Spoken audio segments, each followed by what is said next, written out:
محمد وعلى آله وصحبه أجمعين. اللهم اجعله خالصا لوجهك الكريم وبارك لنا فيه وزدنا منه واجعله في ميزان حسناتنا يوم القيامة رب العالمين. رب اشرح لي صدري ويسر لي أمري واحلل عقدة من لساني يفقهوا قولي رب زدني علما.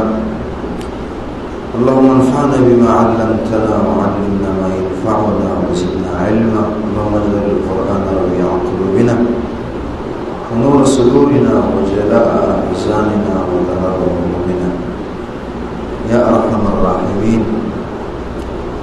إلا تغفر لنا وترحمنا لنكونن من الخاسرين.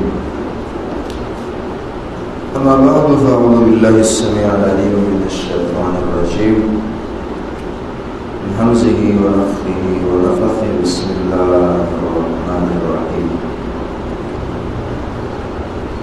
ولقد خلقنا الإنسان ونعلم ما توسوس به نفسه ونحن أقرب إليه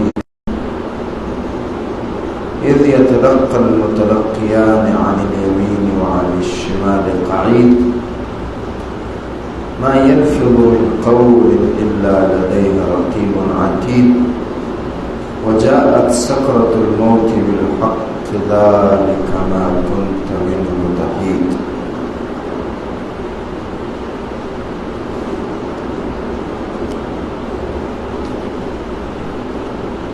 آخرت کے معاملات کو بے مثال انداز سے بیان کرنے والی سورہ قاف مختلف دلائل زندگی کے برحق ہونے پر دیتی ہے تاکہ انسان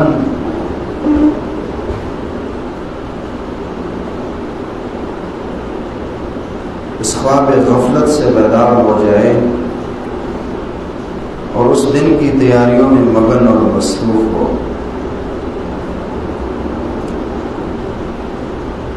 دلائل دیتے ہوئے پچھلی آیتوں میں ایک دلیل یہ دی کہ دیکھیے تم سے پہلے آخرت کے نہ ماننے والے قوم نوح کی شکل میں اصحاب الرس کنویں والے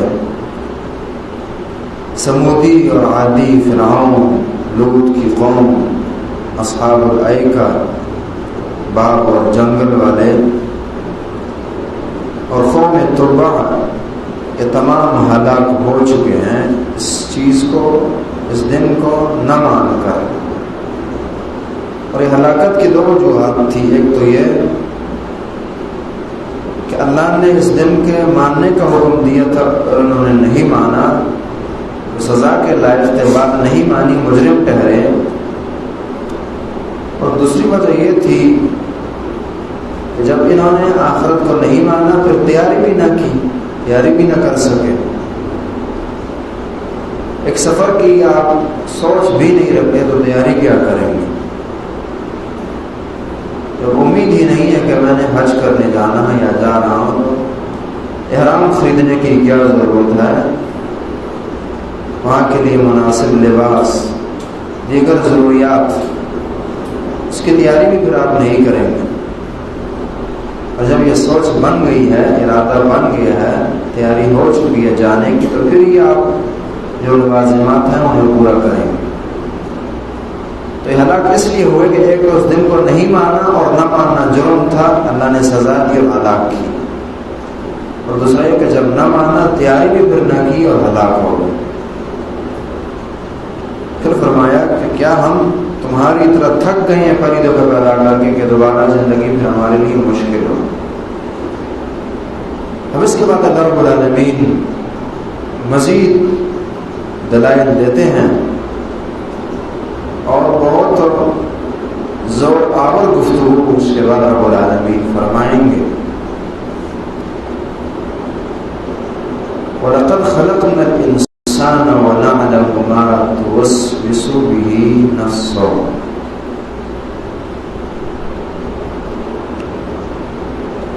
اللہ فرماتے ہیں کہ بے شک یقیناً ہم نے انسان کو پیدا کیا. بات وہی ہے کہ غور سے سے سننے اور سمجھنے کی ضرورت ہے، پھر یہ قرآن مفید ثابت ہوتا ہے۔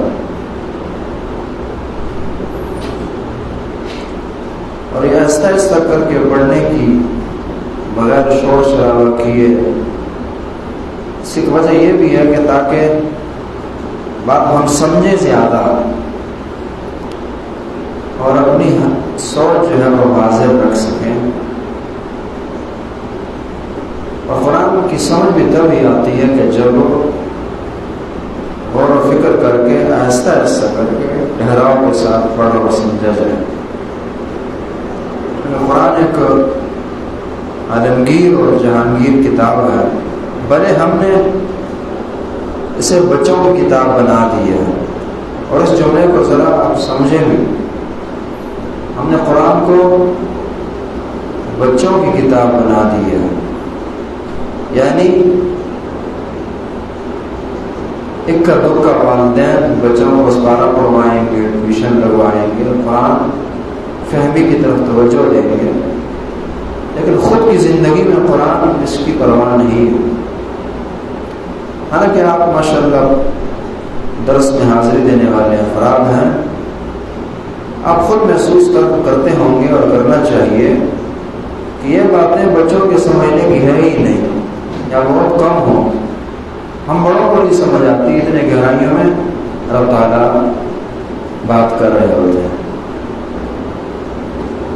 تو یہ ہماری جفا ہے، قرآن کو ہم نے بچوں کی کتاب بنا دی ہے۔ بچوں کی کتاب نہیں ہے، یہ بڑوں کی کتاب ہے، اور بڑے بہت بڑے لیول کے بڑے، جن کی فقاہت، جن کی سوچ، ایمان اور بصیرت بہت قوی ہو، وہی اصل فائدہ اٹھا سکتے ہیں۔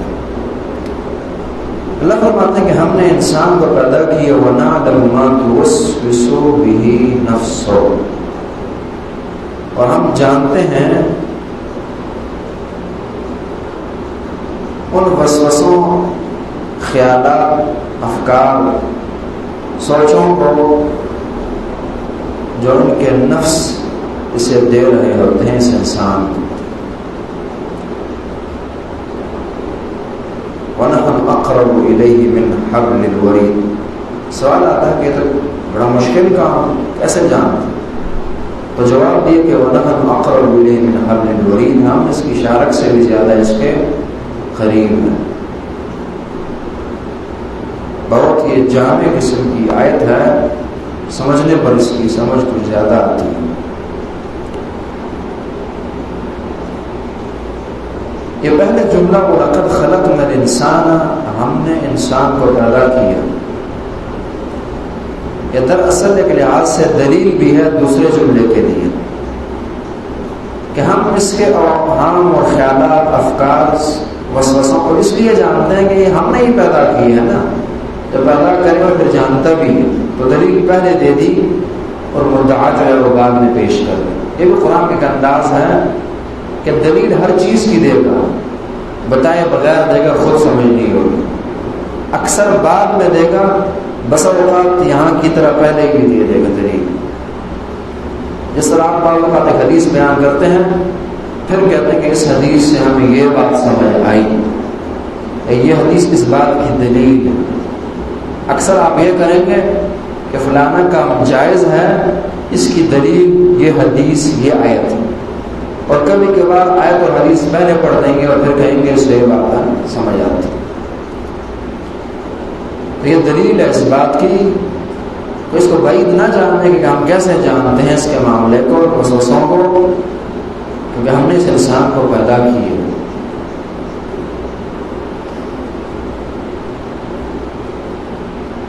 اور یہ پھر وہ پرانی بات بھی مزید بڑھائی جا رہی ہے۔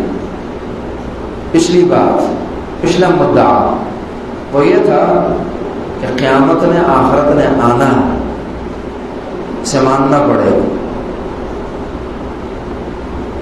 اس کی یہ دلیل کیسے ہے ذرا سمجھیے۔ اس کی دلیل اس طرح ہے کہ آپ جو اتنے ہیوی قسم کے مثلاً کیمرے لگا کر کسی کی نگرانی کر رہے ہیں، کسی پر بڑی گہری نظر آپ کی دن رات، اس کی کالیں ٹریس کر رہے ہیں وغیرہ وغیرہ حالات. اور یہ صرف بس نظر ہی ہو اور برا کرے کوئی حساب کتاب اس سے نہ ہو, بات کبھی پوچھ گچھ نہ کر, تو آپ ٹائم ضائع کر رہے ہیں. یہی ہوتا ہے نا, یعنی اگر یہ کیا جا رہا ہے تو یہ مقصد ہے ایسا. اس لیے کہ اللہ فرما دیں گے نا کہ فرشتے بیٹھے ہیں اور لکھ رہے ہیں, تو کس لیے لکھ رہے ہیں جب مقصد ہی نہیں ہے. ان کی باتوں پر جو انسانوں نے کی ہے کوئی پوچھ گچھ, کوئی سزا, کوئی جزا دوبارہ زندہ کر کے جب نہیں ہے تو وہ لکھنے کا مقصد کیا ہے. اللہ کی اتنی کڑی نگرانی, ہم تو اس کے وسوسے ہیں جو انسان سوچ رکھا ہے ہم اسے بھی جانتے ہیں اور اس پر بھی ہماری نظر ہے. کیوں ہے, کیا مقصد, بات سمجھ آ رہی ہوگی. تو عقل پر ایمان کو یہاں اس انداز سے سمجھایا جا رہا. اگر اس انسان پر ہم اتنی مضبوط نظر رکھے ہوئے ہیں تو یہ مقصد تو ہے نا اس میں. فتعالى الله الملك الحق أفحسبتم أنما خلقناكم عبثا وأنكم إلينا لا ترجعون فتعالى الله الملك الحق. اللہ جو ہے بہت بلند ہستی اور فالتو اور بس کام کرتے ہیں, نہیں کرتے. ہم نے انسان کو پیدا کیا. تیسری بات یہ سمجھیے, ہوتا یہ ہے دنیا میں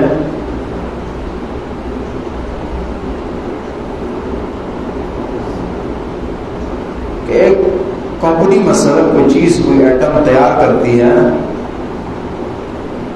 مثلا آپ گاڑی لے لیں, آپ کیمرہ لے لیں, کوئی چیز تیار کی اور آگے بس سیل کر دی, پیسے لے لیے, پھر نہیں خبر کہ اس ٹائم میری جو تیار کردہ ٹویوٹا کرولا میں یہ کہاں گھوم رہی ہے, کیا اس کی حالت ہے, یہ چال چلن کے لائق اور قابل ہے یا نہیں, کس کنڈیشن میں, اس کی خبر نہیں ہوتی.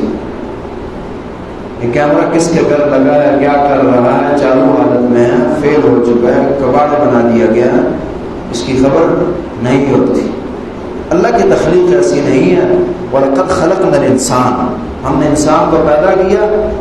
وَنَعْلَمُ مَا تُوَسْوِسُ بِهِ نَفْسُهُ. باقی تو بڑے بڑے معاملات چھوڑے اس انسان کے, اس کے ذہن میں جو خیالات بھی آ رہے ہیں اس کی بھی اللہ کو خبر ہے کہ کیا ہے. 100 سال زندگی, 1000 سال زندگی ہے, جتنے بھی خیالات یعنی افعال اور اقوال تو بڑی بات ہے نا, تو اس کے افکار اور نظریات ہیں, سوچ جو ہے اس پر بھی ہماری نظر ہے, اس کی بھی ہمیں خبر ہے کیا سوچا, کیا سوچے گا اور کیا سوچ چکا ہے یہ انسان, کیا سوچ رہا ہے یہ انسان. وَنَعْلَمُ مَا تُوَسْوِسُ بِهِ نَفْسُهُ. پھر عجیب بات ہے کہ انسان کی مثلا دل سے سوچ گئی, عقل کو ٹرانسفر ہوئی, خود اپنے میں یہ بندہ سوچ رہا ہے, پڑوسی کو نہیں خبر, پاس بیٹھے انسان کو نہیں خبر, لیکن وَنَعْلَمُ مَا تُوَسْوِسُ بِهِ نَفْسُهُ. رب العالمین اس پر بھی نظر ہے کہ اندر کیا خیالات کا تبادلہ جو ہے وہ چل رہا ہے اس انسان.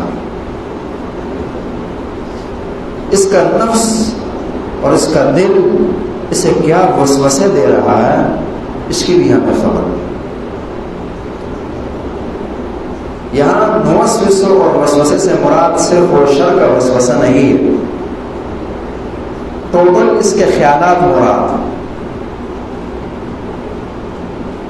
وسوسہ دل کی سوچ کو کہتے ہیں, لیکن اکثر اس کا اطلاق جو ہے وہ شر پر ہونے لگتا ہے نا, یعنی بری سوچ کو وسوسہ کہہ دیا جاتا ہے. اس کے اندر داخل دونوں ہیں, وہ اس کے نیک خیالات ہوں یا برے ہوں, دونوں پر اللہ کی نظر ہے. لیکن خصوصاً یہ وسوسے کا لفظ اس لیے لایا کہ تھوڑا اسے بھی جگایا جا رہا ہے کہ تیری یہ جو فالتو اور بےہودہ سوچیں ہیں اس پر ہماری نظر خیال رکھیے. وَنَعْلَمُ مَا تُوَسْوِسُ بِهِ نَفْسُهُ.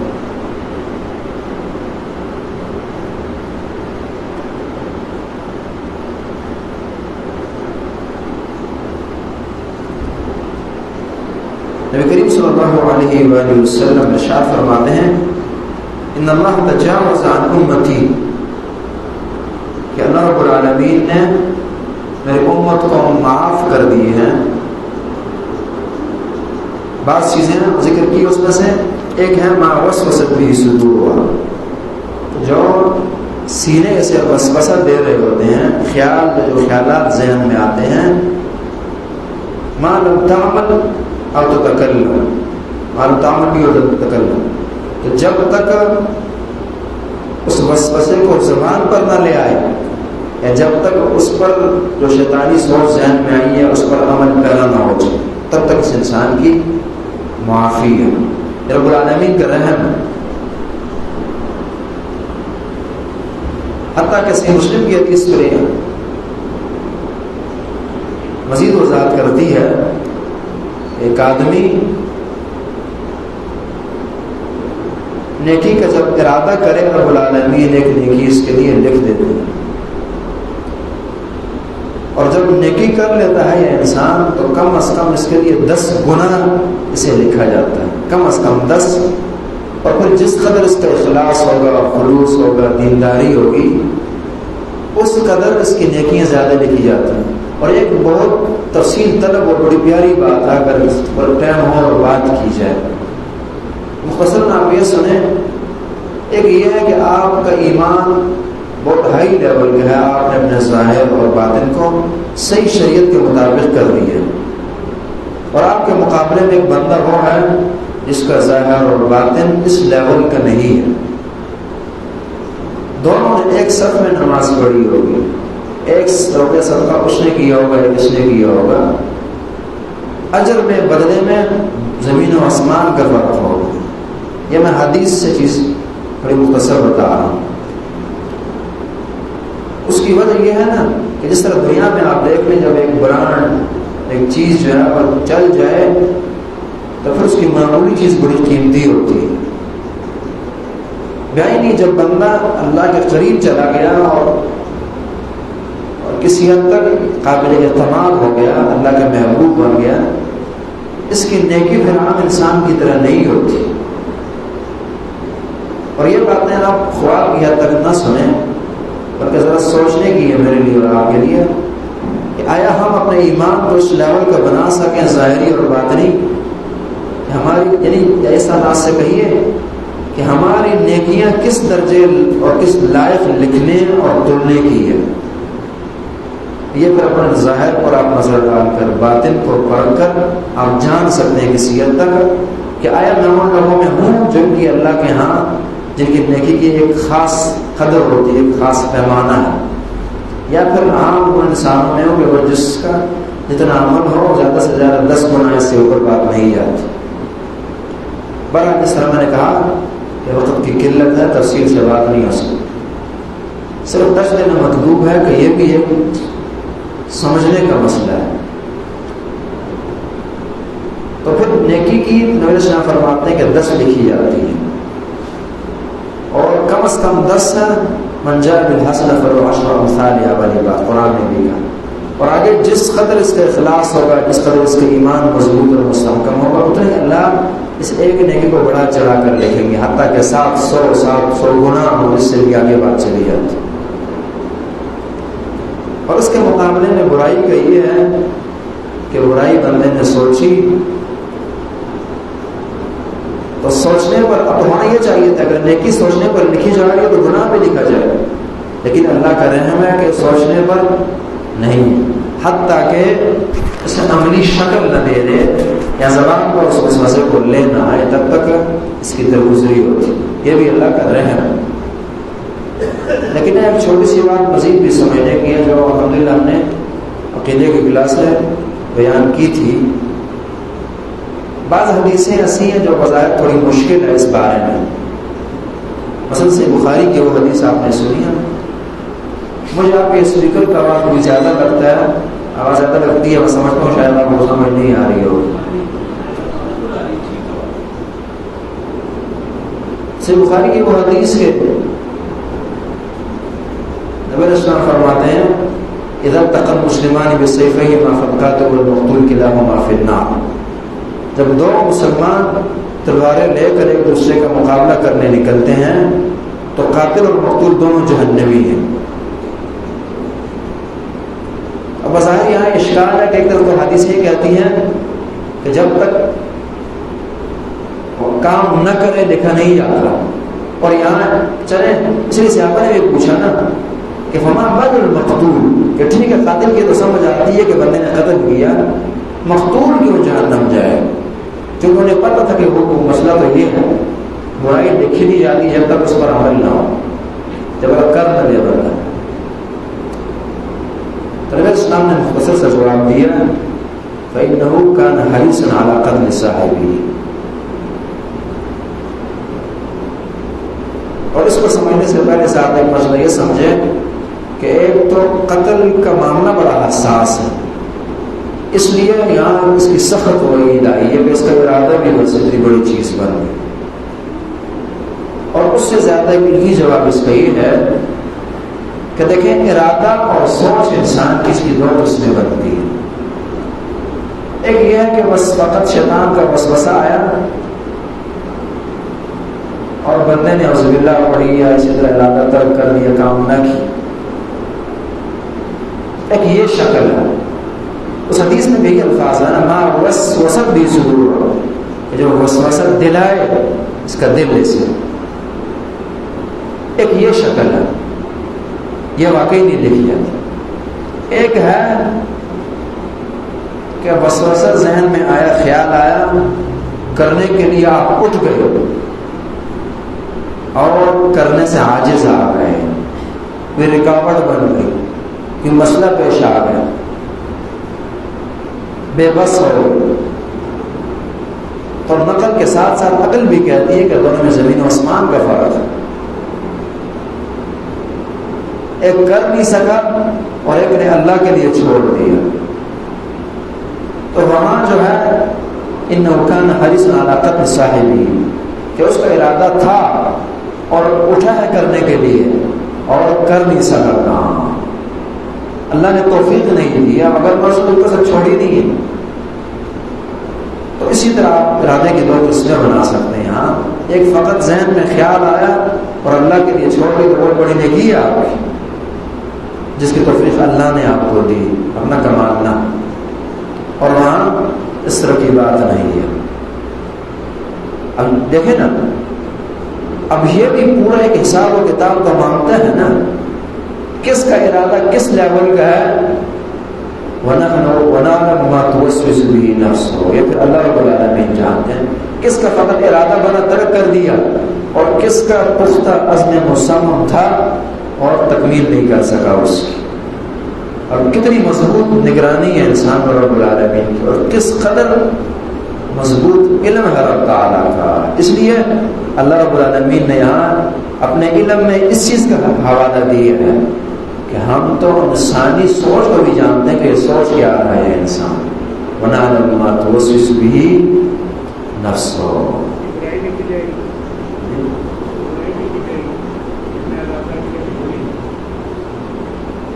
جی اگر اس حدیث کے مطابق بندہ کرنے کے لیے اٹھا کر نہ سکا تو اس میں اور اس میں فرق ہے.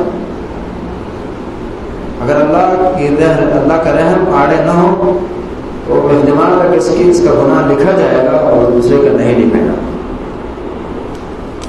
وَنَعْلَمُ مَا تُوَسْوِسُ بِهِ نَفْسُهُ. ہاں یہ ضرور ہے، ایک اور مطلب سمجھیں، یہ بندہ جو کرنے کے لیے اٹھا کر نہیں سکا، اس سے بڑا گناہگار وہ ہے جو کرنے کے لیے اٹھا اور کر گیا. اس میں فرق ضرور ہے، یا اس سے کم مجرم ہے. کر نہیں سکا نا، بچ تو گیا ہے بندہ. یہاں صرف یہ نیت کے اندر یہ گرفتار ہو گیا اور نیت اور ارادے کے گناہ نے اسے مجرم بنا دی. وہاں نیت اور گناہ کا بھی ارادہ ہے اور کرنے کا بھی گناہ، یہاں ارادے کا بھی گناہ اور کرنے کا بھی گناہ، اور وہاں ایک ہے، سمپل ہے اور سنگل ہے. وَنَعْلَمُ مَا تُوَسْوِسُ بِهِ نَفْسُهُ. ہم جو اس کے وسوسے ہیں اسے بھی جانتے ہیں جو نفس سے دے رہا ہوتا ہے.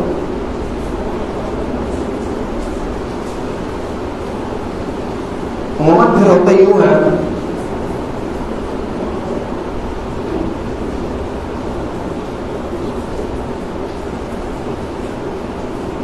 کہ اللہ کا نظام یہ عدل پر مبنی ہے اور بہت زیادہ عدل ہے اس میں. عموماً انسانوں کو ایک غلط فہمی ہے جو سمجھنے کی ضرورت ہے، ہم سب کو آتا ہے۔ وہ غلط فہمی یہ ہے کہ یار اللہ نے شیطان جوڑ دیا ساتھ، اس کے وسوسے اگر یہ نہ ہو تو میں یہ کرتا، میں وہ کرتا، پتہ نہیں اسے پیدا کیوں کیا گیا، اس کو جوڑا کیوں ہے۔ مطلب اگر زبان پر یہ بات دینا دل میں ضرور حرکت کرتی ہے، لیکن مسئلہ یہ ہے کہ آپ نے ایک سائڈ لی ہے اور دوسری نہیں لی، دوسری چھوڑ دی۔ اللہ کا قانون بڑا پیارا ہے۔ اللہ نے جہاں ایک طرف شیطان کی تخلیق کی ہے، انسان کے ساتھ لگایا ہے، دوسری طرف اللہ نے بالکل سیم اس کے مقابلے میں اس انسان سے، یعنی اس طرف جہاں وسوسوں کے دروازے ملے ہیں انسان سے، وہاں دوسری طرف الہامات کے دروازے بھی ہیں جو بالکل اس کے مقابلے میں ہیں۔ وسوسہ اگر برائی کا ہے تو یہاں خیر کا بھی الہام ہے۔ اسی بنا پر آپ دیکھیں قرآن نے فَأَلْهَمَا فُجُورَهَا وَتَقْوَىٰ دونوں کی بات کی ہے کہ جہاں برائی کی سوچ شیطان کی طرف سے ہے، وہاں تقویٰ بھی رب العالمین نے اس کا بھی الہام کیا ہے۔ فَسَنُيَسِّرُهُ لِلْيُسْرَىٰ یہ بھی ہے۔ اسی طرح سے بخاری کی حدیث فَكُلٌّ مُيَسَّرٌ لِمَا خُلِقَ لَهُ، اللہ رب العالمین نے اس انسان کی جس کام کے لیے تخلیق کی ہے اور جس حشر اور انجام کے لیے کی ہے، وہ کام پھر اس کے لیے آسان بھی کر دیے، جنت کی راہ اس کے لیے ہموار کر دی ہوئی۔ حتیٰ کہ حدیثیں اس سے مزید وضاحت کرتی ہیں یار انسان کے ساتھ دو بتانے تو ایک کے ساتھ بتانا عربی میں رازدار کو کہتے ہیں، خاص مشیر کو کہا جاتا ہے۔ ہر انسان کے ساتھ اللہ نے دو جوڑ دی ہیں، ایک بتانا وہ ہے جو برائی کا حکم دے گا، یہ شیطان کی صورت ہے، اور ایک یہ ہے الہامات، اور حتیٰ کہ بس اوقات فرشتے خیر کا الہام کرتے ہیں ہمیں۔ یہ بہت انشاءاللہ مفید بات اگر آپ اسے سمجھیں، بہت سارے اشکالات سے اپنے بھی حل ہوتے ہیں بندے کے، اور بہت سارے سوالات کے جوابات بھی مل جاتے ہیں جو آپ لوگوں کو آپ قائل کر سکتے ہیں، سمجھا سکتے ہیں۔ کیونکہ اس زمانے میں کافروں کو چھوڑیے، مسلمانوں میں سطحی پر بہت زیادہ ہے، اور ایسے ایسے سوالات آپ مسلمانوں کی زبانوں سے سنیں گے کہ کان پکڑ کے بیٹھ جائیں گے کہ یہ کیا ہو، یعنی طرح طرح کی چیزیں مسلمان معاشرے میں ہمیں سننے کو ملتی ہیں۔ نہ اللہ کو معاف کیا جاتا، نہ رسول کو، نہ صحابی رسول کو، نہ اولیاء اللہ کو۔ یہ دراصل زوال کی ایک علامت ہوتی ہے کہ جب بھی قوم زوال کا شکار ہونے لگے تو جہاں ہر طرف انتشار ہی انتشار ہوتا ہے، معیشت کے معاملات میں، امن کے معاملات میں، وہاں فکری طور پر بھی وہ قوم جو ہے مکمل انتشار کا شکار ہو جاتی ہے۔ پھر اس کی وہی حالت ہوتی ہے جس وقت ہمارے اس معاشرے کی بن گئی۔ میں کبھی کہا کرتا ہوں کہ اس وقت ہمارے معاشرے کی حالت یہ ہے نا کہ اگر کوئی بندہ نبوت کا دعویٰ کرے تو اسی محلے میں بعض بندے ایسے ہوں گے جن کی سوچ ہوگی کہ یار یہ نبی ہے تو مجھے ابوبکر بننا چاہیے، سب سے پہلے میں ایمان نہ ہوں اس کو۔ واللہ سیریس بات کر رہا ہوں، کیا آپ سنتے نہیں ہیں ایک نے نبوت کا دعویٰ کیا، دو بندے ساتھ گلی سے مل جاتے ہیں۔ یہ فکری پسماندگی ہے اس معاشرے کی اور زوال ہے۔ آپ اقوام کو پڑھ لیں، تاریخ پڑھیں، جو بھی اقوام ہلاک ہوئی ہیں، ہلاکت کی دریز پر پہنچی ہے، ان میں فکری انتشار بہت زیادہ پھیل چکا ہوتا ہے، اور قریب قریب ہی ہمارے حالات ہوتے ہیں اگر اللہ رحم نہ کرے ہم۔ تو اس سے بات یہ کہ بہت سارے مسائل حل ہوتے ہیں اس بات سے کہ جہاں یہ شیطان جوڑا ہے وہاں فرشتے بھی جڑے ہیں، خیر کے الہامات اللہ کی طرف سے اس انسان کو ہوتے ہیں۔ لیکن اس سے اگلی بات ذرا سمجھیں،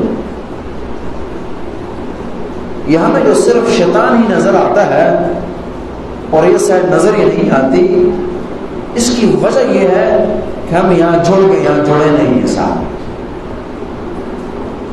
یہاں جڑ گئے ہیں، یہاں جڑ نہیں سکے۔ اس سے دوستی زیادہ ہو گئی ہے، وہ چیز لگتی نہیں کہ یہ بھی ہے. جس طرح کہ اگر ایک آدمی اگر اس پر یہ رحمان کا پہلو غالب آ گیا ہے، اسے شیطان کا پہلو پھر نہیں نظر آتا. حتیٰ کہ نبی اسلام فرماتے ہیں نا کہ جی میرے ساتھ بھی شیطان ہے، لیکن میں اسے محفوظ کر لیا گیا ہوں. یا دوسرا معنی یہ ہے کہ وہ مسلمان ہو گیا ہے، اب مجھے حکم دے ہی نہیں سکتا برائی کا. جہاں یہ بندہ برائی نہ کرے سے آرام نہیں ملتا، اس طرف وہ بندہ اچھائی نہ کرے تو اسے سکون نہیں ملتا. جہاں اسے مسجد میں بیٹھ کے تکلیف ہوتی ہے، وہاں اسے مسجد سے دور رہ کر رجل قلبہ معلق بالمساجد والی کیفیت ہوتی ہے کہ مسجد سے دور نہیں رہ سکتا بندہ. جہاں یہ قربانی اللہ کے لیے دے کر تکلیف محسوس کرتا ہے، وہاں وہ نہ دے کر محسوس کرتا ہے. حالت پھر اس طرح کی ہونے لگتی. اس کو جہاں شیطان کی بات مان کر لطف محسوس ہوتا ہے، وہاں اللہ کی مان کر وہ فائدہ بھی اٹھاتا ہے اور اسے مزہ بھی آتا ہے. یعنی یہ ہو سکتا ہے اگر آپ رحمان کا پہلو غالب کر دیں، یہ خود ہی پھر مغلوب ہونے لگے گا. پھر آپ کہیں گے دنیا میں شیطان بھی کوئی چیز ہے. یعنی یہ دعوت اگرچہ ہمارا نہیں ہے، لیکن بندہ اگر اپنے ایمان کو مضبوط اور مستحکم کرے تو بہت حد تک اس میں آگے بڑھ جاتا ہے. پھر تکالیف ہوتی ہیں اس پہلو کو لے کر، اور اس کو لے کر سکون محسوس کرتا ہے یہ انسان. تو عدل کی بات ہے کہ اللہ نے جہاں شیطان کو چھوڑا ہے، پیدا کیا ہے، وہاں رحمان نے خود کے پہلو بھی رکھے ہیں، خود الہامات کی شکل میں، فرشتوں کے الہامات اور خیر کی طرف. اور یہ فرشتے یہ کرتے ہیں باقاعدہ، بلکہ فرشتے تو وہ مخلوق ہے جن کو انصف خلق اللہ انسان کہا جاتا ہے. انسان کے لیے کوئی سب سے خیر خواہ مخلوق ہے دیگر مخلوقات میں سے تو فرشتے ہیں. کیا قرآن کو نہیں پڑھتے؟ وَيَسْتَغْفِرُونَ لِلَّذِينَ آمَنُوا، مومنوں کے لیے استغفار طلب کر رہے ہوں گے فرشتے. اسی طرح رحمت کی دعائیں، ربنا وسعت كل شيء رحمة فاغفر للذين تابوا واتبعوا سبيلك، بخشیے اللہ انہیں کہ توبہ قبول کیجیے. وقہم عذاب الجحیم، جہنم سے بچائیے. معراج کے موقع پر آپ نے حدیث سنی ہے، جو نبی کریم صلی اللہ علیہ وسلم کو شراب اور دودھ دونوں پیش کیے. جبریل نے اشارہ کیا اور کہا کہ دودھ دیجیے. تو فرشتے بہت سارے معاملات میں انسان کے لیے خیر چاہتے ہیں، حتیٰ کہ یحفظون من امر اللہ، انسان کی عبادت پر بھی کر رہے ہوتے ہیں. تو مقصد یہ ہے کہ اللہ کا نظام عدل پر مبنی ہے. جہاں شیطان ہے وہاں یہ بھی معاملات ہیں دوسری طرف.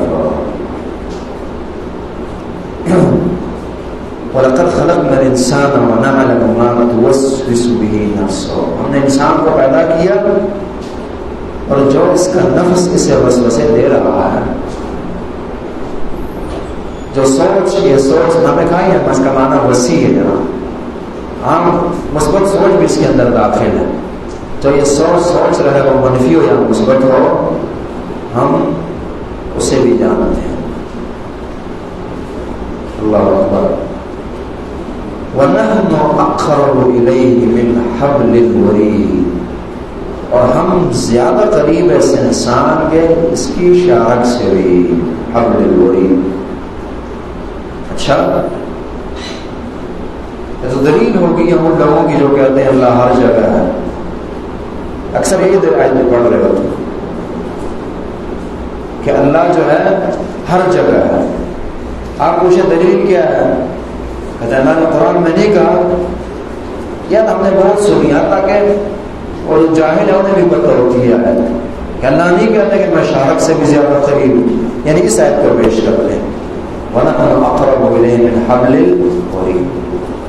ایک قانون سمجھیے، جب بھی آپ کوئی معنی لیں قرآن حدیث سے سب ذہن میں آ رہا ہو تو یک دم اس کے قائل نہ ہو جایا کریں کہ یہ اسی طرح جس طرح کہ میں کہہ رہا ہوں یا سمجھ رہا ہوں. کچھ آیتیں پیچھے کی کچھ بات کی آگے کی پڑھ لیا کریں تو وہ بات اکثر واضح ہو جاتی ہے کہ یہ بات غلط ہے یا صحیح ہے. اسی طرح کوئی آدمی اگر قرآن کی آیت اٹھائے اور آپ کے سامنے پیش کرے اور باطل پرست ہو تو فوراً سن کے پریشان نہ ہو جائے. قرآن اٹھا لیا کریں, عمل ہو سکے اسی پکڑائیں کہ جی آیت یہاں نکال کر دیں مجھے. اس قسم کے بندے اکثر پھر نکال بھی نہیں سکتے, وہی اللہ ان کے تکبر کو ختم کر دیتے ہیں. جو خود کو خدا سمجھ رہے ہوتے ہیں اور پھر آیت نکالنے نہیں آتی. پچھلے ہفتے کی بات ہے, کسی ایک بندہ بندوں کو لے کر آیا اور جی فلانا صحابی فلانا بخاری کی حدیث فلانی. ہم لائبریری میں ہی تھے, میں نے بخاری کو اٹھائی, میں نے نظر نکال کر دیں ہاتھ سے, ملی نہیں رہی. تو یہ رب تعالیٰ کرتے ہیں. تکبر بڑی عجیب بیماری ہے, بری بیماری. اسی طرح پھر قرآن آپ نے اٹھایا, ایک دو آیتیں آگے پیچھے پڑھ لیں, جو وسوسہ ہو دے رہا خود ہی جواب بھی مل جائے گا اگر اس کا وسوسہ غلط ہو. مثال کے طور پر اس قانون کو یہاں لاگو کریں. اگلے بندے نے آیت پڑھی وَنَحْنُ أَقْرَبُ إِلَيْهِ مِنْ حَبْلِ الْوَرِيدِ, کہ ہم اس انسان کی شارک سے بھی زیادہ اس کے قریب. آپ نے قرآن اٹھایا, پچھلی آیت پڑھی, ذرا سوچ کے پڑھیں آپ. وَلَقَدْ خَلَقْنَا الْإِنسَانَ وَنَعْلَمُ مَا تُوَسْوِسُ بِهِ نَفْسُهُ وَنَحْنُ أَقْرَبُ إِلَيْهِ مِنْ حَبْلِ الْوَرِيدِ. پھر پڑھیں, آپ کو خود جواب بھی سمجھ آ جائے گی. ٹائم کم, آج میں درس جلدی ختم کرنا ہے, اس لیے خود ہی بتانا پڑ رہا ہے. اب اس کا جواب یہاں موجود ہے. کیسے موجود؟ اللہ فرماتے ہیں یہ بات بعد میں کہی ہے کہ ہم شارک سے بھی زیادہ قریب ہے. اس سے پہلے ہی کہہ دیا ہے کہ ہم جو وسوسے ہیں اس انسان کے نفس میں گھوم رہے ہیں اسے بھی ہم جانتے ہیں. وَنَعْلَمُ مَا تُوَسْوِسُ بِهِ نَفْسُهُ, ہم جانتے ہیں اس کے وسوسوں کو. گویا کہ یہ جو کہا گیا کہ شارک سے زیادہ قریب, معنی یہ ہے کہ ہمارا علم اس کے اس نفس میں بھی حرکت کر رہا ہے اور دل میں بھی گھوم رہا ہے, وہاں اس کی خبر ہے. اسی لیے یہی تو موقف ہے اہل جماعت کا کہ اس سے مراد اللہ کا علم, اللہ کی قدرت, اللہ کی طاقت, کہ اللہ قدرت, طاقت, علم کے اعتبار سے جو ہے وہ ساتھ ہیں. اور یہ تفسیر حسن درجے کی حدیث میں عبداللہ بن عباس نے خود بھی کی ہے کہ اس سے مراد یہ سورہ حدید کی تفسیر کرتے ہوئے معقوم کے بارے میں فرماتے ہیں اے علمہ, یعنی اللہ کا علم ساتھ ہے اس کے. چونکہ پھر آپ کے پاس جواب بھی نہیں ہے, جواب کہتے ہیں اللہ ہر جگہ نعوذ باللہ, پھر وہ اشرور اور گٹر اور بطر کی چیزیں بھی ہے, پھر وہاں پھر کیا کریں گے آپ. اور ایک جواب اس کا مزید ہے,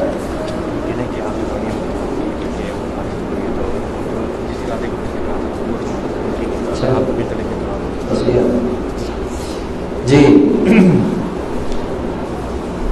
تو یہ ہو گیا پہلا جواب کہ مراد کیا ہے, علم ہے. اور جہاں صحابی نے تفسیر کی ہے وہاں یہ آیت خود بھی بتا رہی ہے کہ ورنہ عالم ہم جانتے ہیں, یعنی میں ساتھ ہوں, قریب ہوں. کس اعتبار سے؟ علم کے اعتبار سے. بالکل سیم دوسری جگہ آپ نے قرآن کیا کہتا ہے؟ موسیٰ اور فرعون, موسیٰ اور ہارون علیہ السلام کو مخاطب کر کے کہ جائیے فرعون کی طرف, اننی معکما, بے شک میں تم بڑوں کے ساتھ ہوں. اچھا ساتھ ہوں, کس اعتبار سے ساتھ ہوں؟ اسمع و ارا, میں سن بھی رہا ہوں اور دیکھ بھی رہا ہوں.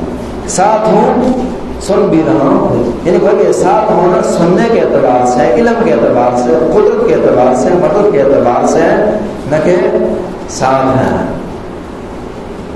تو یہ تو ہو گیا پہلا جواب. جواب سے زیادہ کہیے کہ فہم مثال آیت ہے. اور اسی طرح دوسری بات یہ ہے وَنَحْنُ أَقْرَبُ إِلَيْهِ مِنْ حَبْلِ الْوَرِيدِ. میں نے کہا کہ پیچھے پڑھیں مسئلے کا جواب مل جائے گا, آگے پڑھیں کسی جگہ مل جائے گا. بعض اوقات دونوں میں ملے گا، جس طرح کہ یہاں دیکھیے دونوں میں مل رہا۔ پیچھے نے نالم نے جواب دے دیا کہ ہم علم رکھتے ہیں، اور آگے جو ہے ایک اور جواب اذ یتلقى المتلقیان عن الیمین وعن الشمال قعید میں ہے، اور وہ یہ ہے، اور یہ تفسیر مفسرین نے بھی کی ہے، اور آیت بھی الحمدللہ یہاں بھی اشارہ کر رہی ہے کہ آگے اللہ رب العالمین نے فرشتوں کا تذکرہ شروع کر دیا ہے نا، تو انشاءاللہ اگلے ہفتے ہم پڑھیں گے۔ فرشتوں کا تذکرہ شروع کر دیا ہے کہ فرشتوں کا تذکرہ بتاتا ہے کہ یہ اللہ نے فرشتے چھوڑے ہیں اور وہ لکھ رہے ہیں اور ساتھ ہے، وَنَحْنُ أَقْرَبُ إِلَيْهِ مِنْ حَبْلِ الْوَرِيدِ، چونکہ وہ اللہ نے بھیجے ہیں نا، یہ ہوتا ہے نا۔ مثلا آپ جب اپنا ایجنسی بھیجتے ہیں کسی کے پاس، کوئی پیغام رسیلہ، کوئی میسنجر، کوئی پیغام دینے والا،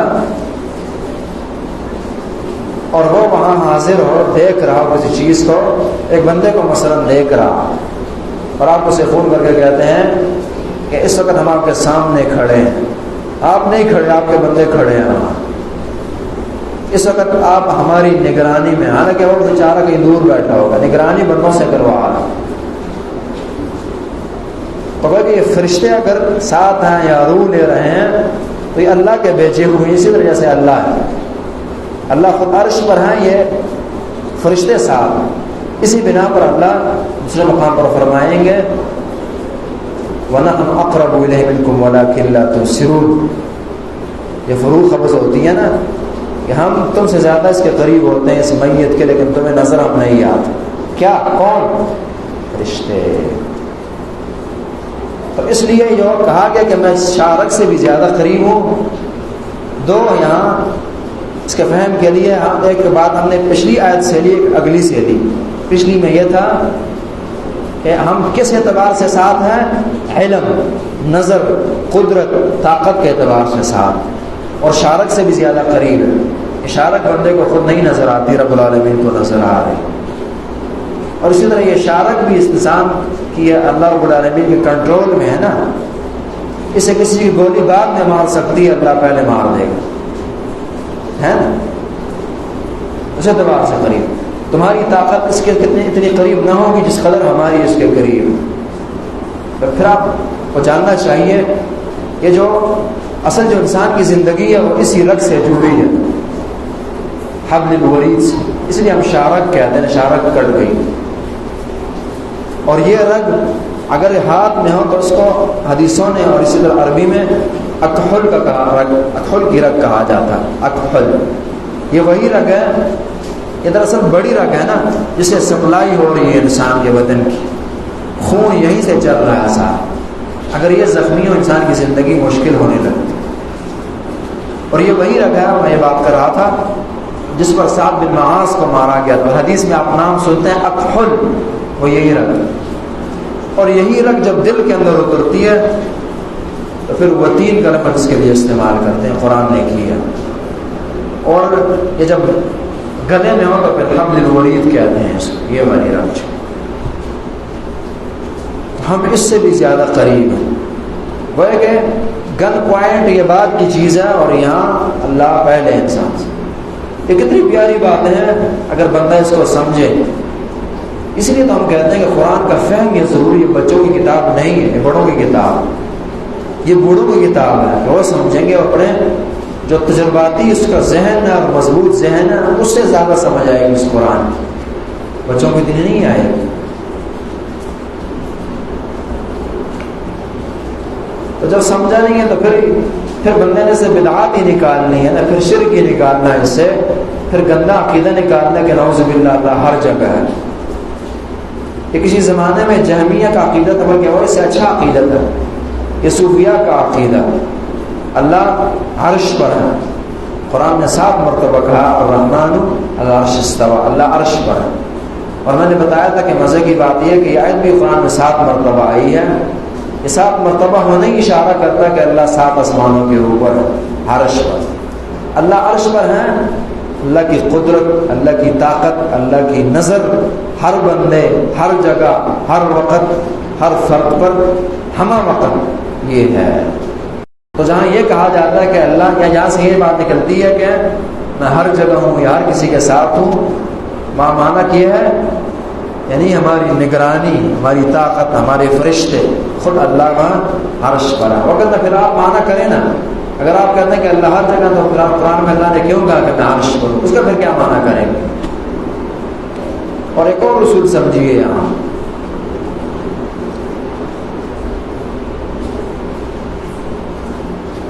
کہ یہ ہو نہیں سکتا کہ باطل پرست کے پاس دلائل نہ ہو۔ بے شک بندہ باطل پر ہے، ہو نہیں سکتا کہ اس کے پاس قرآن کی آیتیں نہ ہو، صحیح بخاری کی صحیح حدیثیں نہ ضرور ہو۔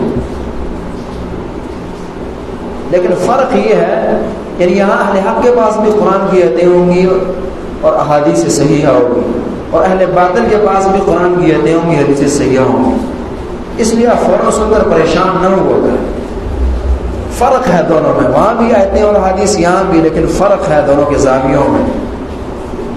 وہ یہ ہے کہ جو یہاں دلائل ہوں گے وہ متشابہات ہوں گے، اہل باطل کے پاس جو ہوں گے، اور یہاں جو ہوں گے وہ اصل ہوں گے، صحیح ہوں گے، کھل کر سمجھ آنے والے ہوں گے۔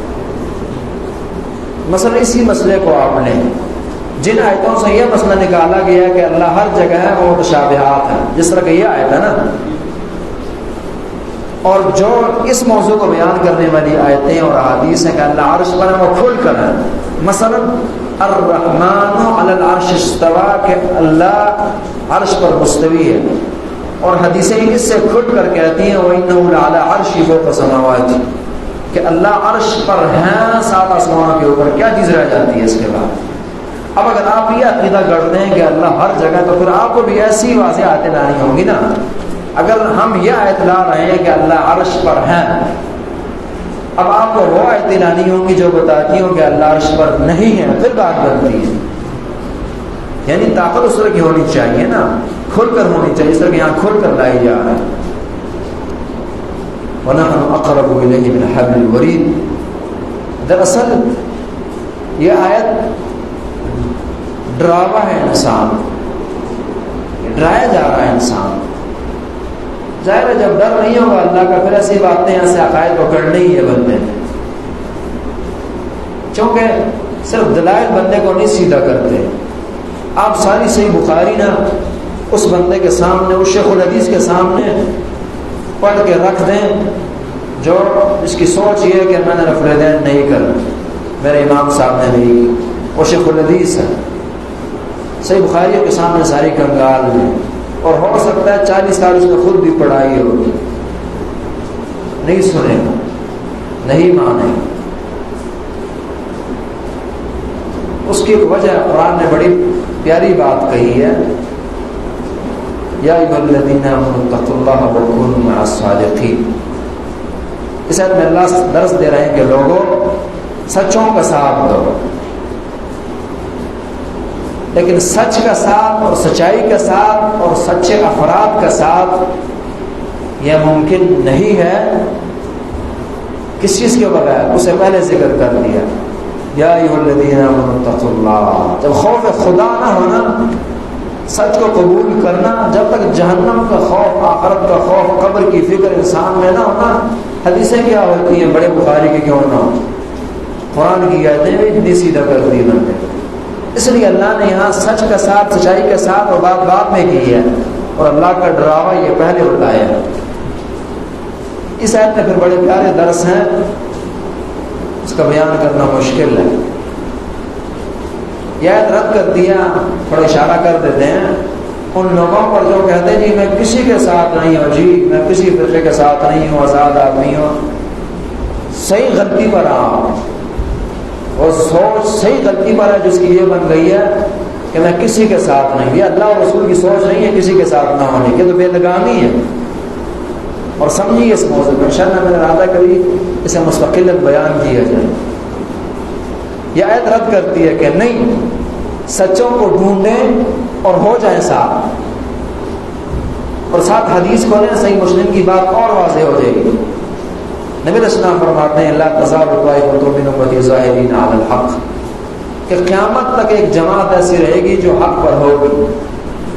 یہ جماعت اس کا پہلا گروہ نبی صلی اللہ علیہ وسلم اور ابوبکر صدیق ہے، پھر تابعین ہے، پھر تبع تابعین ہے، محدثین کرام، ائمہ کرام، کرتے کرتے آج کے زمانے میں یہ ہر جگہ موجود ہے یہ جماعت، اور حتیٰ کہ ہم نہیں بھی رہیں گے تو یہ ہوگا حتیٰ یقاتل آخر المسیح الدجال، یہاں تک کہ یہ دجال سے بھی یہ لوگ لڑیں گے، یہ جماعت رہے گی۔ اب کرنا کیا ہے اس حدیث کی، اس آیت کی روشنی میں اس جماعت کی تلاش کرنی ہے اور ساتھ مل جانا ہے۔ اب یہ طبقہ جو یہ دعوت دیتا ہے کہ جی فرقواریت کو چھوڑیے اور آزاد ہو جائیے، یہ تو 50 سال ہوئے ہوں گے، 100 ہوئے ہوں گے، چند دن ہوں گے بنا ہے، تو یہ جماعت تو اس سے پہلے بھی موجود تھی نا، بات سر سمجھیے، یہ جماعت پہلے اس طبقے سے پہلے بھی موجود تھی، اور اس کا ڈھونڈنا ضرورت ہے انسان کے لیے۔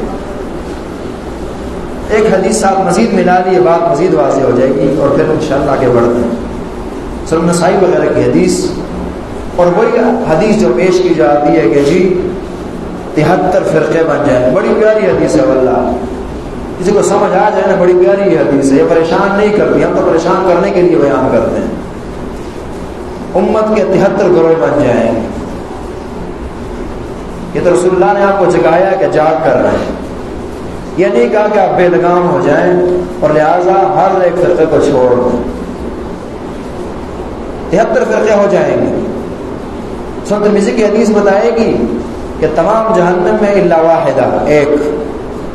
اچھا، مزید یہ جماعت ہے کون سی؟ ما انا علیہ واصحابی، جس پر میں ہوں اور میرے صحابہ کاربند ہے، یہ وہ جماعت، لیکن اس وقت سے جماعت جائے چلی آ رہی ہے۔ اب ان ساری حدیثوں کو اور ساتھ اس آیت کو ملا رہے ہیں، مزید بھی اس موضوع میں حدیث آتے ہیں، ان کا درس یہ ہوا کہ یہ درس، یہ سوچ جو دی جاتی ہے کہ کسی کے ساتھ نہیں ہو، یہ غلط ہے سوچ آپ کی، بلکہ آپ کو 73 فرقوں میں سے جو ایک فرقہ جو ہمیشہ تھا، ہے، رہے گا، اتقوا اللہ وکونوا مع الصادقین، اس فرقے کو تلاش کریں اور ساتھ جڑ جائیں، یہ درس ہے اللہ و رسول کا۔ یہ نہیں ہے کہ کسی کے ساتھ نہیں ہو، ہوگا کیا؟ جب آپ کسی کے ساتھ نہیں ہوں گے آپ بے لگام ہو جائیں گے، آپ بے سند ہو جائیں گے، ڈگری کے بغیر ہو جائیں گے، اتھینٹک نہیں رہیں گے۔ یہ کوئی نئی چیز نہیں ہے، پرانی چلی آ رہی ہے، اس چلتی گاڑی میں سوار ہو جائیں ڈھونڈ کر۔ عقلی طور پر آپ سوچیں، جب کسی جگہ مسائل ہوں، آپ نے ایک لمبا سفر طے کرنا ہے، اور مثلا 3 اڈے ہیں اس کے بارے میں، اس وہاں کی گاڑیاں 3 اڈے ہیں اس کے، اور یہ مشہور ہو گیا کہ فراڈ کرتے ہیں لوگ، اتارتے ہیں راستے میں، پھر چڑھاتے ہیں اور راستے میں اتار دیتے ہیں، یا راستے میں لوٹتے ہیں، یا کرایہ زیادہ لیتے ہیں۔ تو آپ کیا کریں گے؟ چھوڑو تمام ہو جی، بلکہ آپ کہیں گے کہ نہیں، تحقیق کروں کون سا ٹھیک، اس کو ڈھونڈوں اور اس میں سوار ہو جاؤں، بھلے وارنٹ کی گاڑی کیوں نہ مجھے لینی پڑ جائے، یہ ہوگا نا۔ اسی طرح دہی چاہیے آپ کو، دودھ چاہیے، 10 دکاندار ہیں اور آپ کو بس ہر بندہ ہی فراڈی لگتا ہے، چھوڑیں گے نہیں آپ، بلکہ تلاش کریں گے جو صحیح دے گا اس سے لیں۔ بیائیں گے کہ 73 فرقے بن گئے تو بے لگامی اللہ رسول کا درس نہیں ہے، تلاشی درس ہے، تبحث درس ہے، تحقیق درس ہے، اس جو مہدی کی جماعت ہے اس کی تلاش درس ہے، جو اللہ اور رسول قرآن و حدیث کی بات کرنے والے لوگ ہیں ان کی تلاش، یہ اللہ اور رسول کا درس۔ وَنَحْنُ أَقْرَبُ إِلَيْهِ مِنْ حَبْلِ الْوَرِيدِ، ہم اس انسان کے حبل الورید سے بھی زیادہ قریب ہے، اتنی مضبوط ہماری نظر ہے۔ بات آگے ہم نے اس پر اس لیے بڑھائی اور یہ بات کی کہ دلائل ہر ایک کو مل جاتے ہیں، لیکن سمجھنے کی ضرورت ہوتی ہے انسان، یہ بات یہ دلیل بنتی بھی ہے یا نہیں، کس انداز سے بنتی ہے، کیونکہ جہاں دلیل کے لیے صحیح ہونا شرط ہے، وہاں ایک شرط اور بھی ہے جو میں نے بتائی تھی، آپ بتا سکتے ہیں۔ کسی مسئلے کو نکالنے کے لیے ایک دلیل کا صحیح ہونا شرط ہے، اور نمبر 2 صریح ہونا شرط، سوال رے یہ ہے صریح، معنی ہے اس کا اردو میں کہ جو چیز آپ نکال رہے ہیں وہ نکلتی بھی ہو وہاں سے، وہ اللہ اور رسول کی مراد بھی ہو، اگر نہ نکالنے کو کیا ہوگا، اور اسماعیل زبی یا اسماعیل زبی رحمہ اللہ، میں تھوڑا مکس کر رہا ہوں، دونوں میں سے ایک ہے، ہمارے استاد جی کے استاد تھے، بڑی شخصیت تھی، اسماعیل زبی رحمہ اللہ جی، اسماعیل یہ اسماعیل حتیٰ کہ وہی پنڈی میں بھی رہے ہیں، اسماعیل زبی رحمہ اللہ جی، وہ اصل میں اس طرح یہ دو شخصیات، ایک ہے اسماعیل سلفی اور ایک ہے اسماعیل زبی۔ اسماعیل سلفی صاحب جو انہوں نے جب پاکستان الگ ہوا تو اس وقت جو جماعت اہل حدیث کی پاکستان میں بنیاد اسماعیل سلفی رحمہ اللہ نے رکھی ہے، اور اسماعیل زبی پھر یہ حتیٰ کہ تدریس القرآن میں کچھ عرصہ رہے ہیں پنڈی، یہ راجہ بازار کی طرف جو جامعہ مسجد روڈ کی جو مسجد ہے تدریس القرآن کی، پرانا جامعہ سلفیہ یہی ہے۔ وہ کہتے ہیں وہ کہا کرتے تھے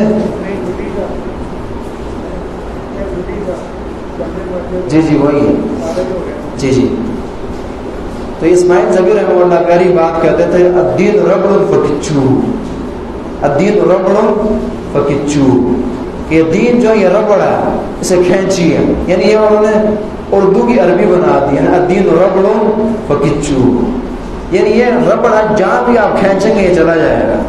قرآن سے آپ کفر کو ثابت کریں نا غلط انداز سے، وہ بھی حتیٰ کہ ملحد بھی قرآن پڑھے گا، دہری بھی قرآن پڑھے گا، گمراہ شخص بھی قرآن پڑھے گا، حدیث پڑھے گا، لیکن مسئلہ یہ ہے کہ یہ سمجھ بھی نکلتی بھی ہے یا نہیں نکلتی۔ جی انشاءاللہ پھر اگلے ہفتے ہی بات کریں گے، میں نے جلدی ختم کرنی تھی بات، لیکن پھر کہا گیا کہ ایک پروگرام تھا وہ کینسل ہے، اس لیے آپ تھوڑی لمبی کر دیں، اس لیے پھر مزید بڑھائی آ گئی۔ وَلَقَدْ خَلَقْنَا الْإِنسَانَ، اور بے شک ہم نے پیدا کیا انسان کو، وَنَعْلَمُ مَا تُوَسْوِسُ بِهِ نَفْسُهُ، اور ہم جانتے ہیں ان وسوسوں کو جیسے نفس دے رہا ہوتا ہے، جو خیالات اس کو نفس دے اسے ہم جانتے ہیں۔ وَنَحْنُ أَقْرَبُ، ایسے ایک بات یاد رکھیں کہ نفس کا اکثر جو ہے نا اطلاق قرآن میں یہ انسانی دل پر ہوتا ہے، توسوس بھی صدور اس نے وہاں پر اس لیے کہا نا کہ جو دل اسے وسوسے دیتا ہے۔ اصل میں وسوسوں یہ خیالات اور افکار کے بننے کی جو بنیادی فیکٹری ہے انسانی دل ہے، اور پھر یہ الخاص ہوتا یہ ہے کہ اس کی سپلائی دماغ کو ہوتی ہے، اور دماغ پھر آگے جو کرنا نہ کرنا کس انداز سے کرنا، حتیٰ کہ پھر اعضاء پر بھی یہی کنٹرول رکھتا ہے، آپ میڈیکل کو جانتے ہیں۔ اس کی بالکل سیم اس طرح کی مثال بنتی ہے جس طرح کہ آپ نے ایک ٹینکی جو ہے گھر کے نیچے بنائی ہوتی ہے بڑی، اور اس سے پھر پانی اوپر جاتا ہے اور نیچے سے پھر پانی سپلائی ہوتا ہے۔ تو وَنَحْنُ نَعْلَمُ مَا تُوَسْوِسُ بِهِ نَفْسُهُ، اور ہم جانتے ہیں جو وسوسے سے اس کا نفس دے رہا ہو۔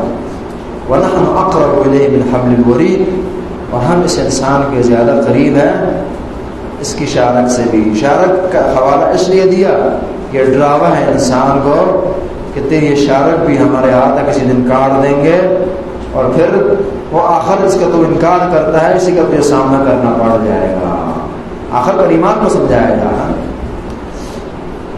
سبحانك لا علم لنا الا ما علمتنا انك انت العليم الحكيم، اللهم اجعله خالصا لوجهك الكريم وبارك لنا فيه وزدنا منه واجعله في ميزان حسناتنا يوم القيامة رب العالمين۔ قولوا قولي هذا